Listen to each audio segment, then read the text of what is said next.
What's up, guys? What of course you'll be seeing today is a breakdown and review of the raid scout rifle in Destiny called Doom of Chelchis.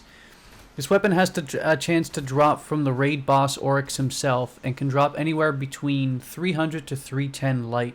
The harrowed, the hard mode version can drop from 310 to 320. Statistically, this weapon has a fire rate of 37%, an impact rating of 48, a range of 48, a stability rating of 46, a reload percentage of 48 yet again, and a magazine size that starts at, I believe it to be 19. On preliminary look, the stats show a poor man's vision of confluence or Boolean Gemini. It's the same archetype of scout rifle in terms of fire rate and damage per shot model, but it has a terrible reload speed of 48 when compared to other scout rifles, a low stability rating, meaning more significant kick per shot, and a lesser range on the base stats, but we'll see if the perks address any of these concerns. In terms of PvP damage output, it hits for 41 on body shots and 61 on headshots. With regard to the skill tree, all Doom of Chelchis are the same -1 perk because they're raid weapons and they all deal kinetic damage. You have an always active perk on called Will of Light, which of course increases damage to taken enemies. I think it's a 10% buff, so bringing it into strikes that involve taken or even the back to the raid again, any taken equivalent parts, extra damage. You have 3 clear options in terms of ballistics: linear compensator, which increases recoil but makes it more predictable and buffs range and impact per shot, and it's actually my choice. Accurized ballistics, which increases range and impact but also recoil significantly. And lastly, field choke, which does the exact same as accurized ballistics. And because of that, like I alluded to earlier, linear compensator is my choice because predictability and recoil just makes one less thing you have to concern yourself when getting familiar with the weapon.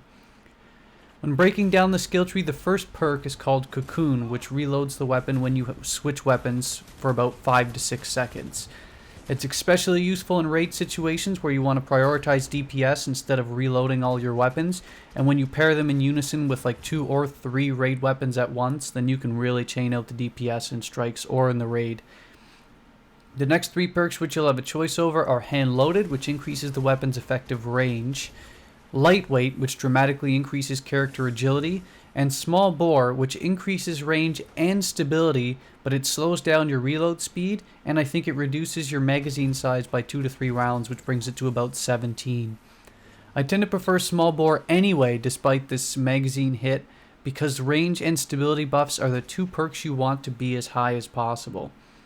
The last perk, which is random and can roll with full auto, which tends to be the familiar choice for a lot of people that really like crucible weapons.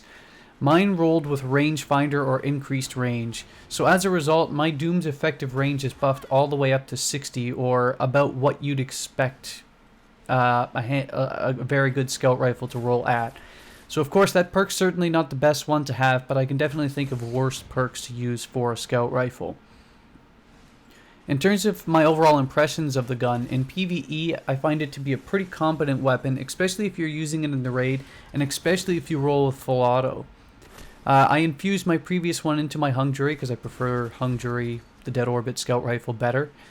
It has perks that make it quite successful in raid encounters, but having said that, I would not call it one of the best scout rifles for anything outside of the raid, because unless you're combining the Cocoon perk with multiple weapons, it can go to waste.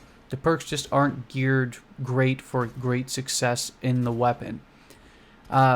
Additionally, the perks assigned to it, such as Small Bore and Hand Loaded, make the weapon only equal to what Boolean Gemini or Hung Jury are in terms of just coming out of the box or base stats. The base stats on this weapon are just simply too low to make this weapon a top tier consideration, and the perk help means they're wasted perks bringing it up to what other weapons already are. So if you're using it, stick to long or medium range encounters, as this weapon and its low fire rate will struggle versus mob encounters, but can handle themselves against like in situations where enemies are further in medium range and back, as you'll see in the video. In PvP, it's a medium to long range weapon and it hits quite hard per shot, so that's the good thing it has going for it.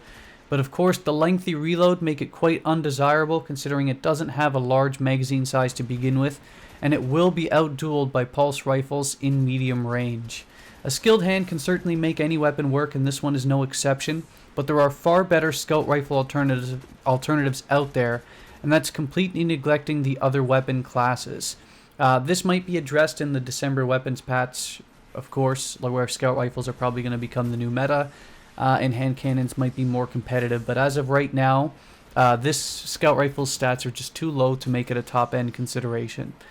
So overall, if you don't have another scout rifle, or you're limited to only one that's an exotic, for example, this weapon it'll hold its own. It's quite competitive in most PvE encounters, especially if you're doing the raid. But that being said, it is outclassed by many other scout rifles, so I just can't consider it an elite option, especially if you own a hung jury or something like that. Have a good one.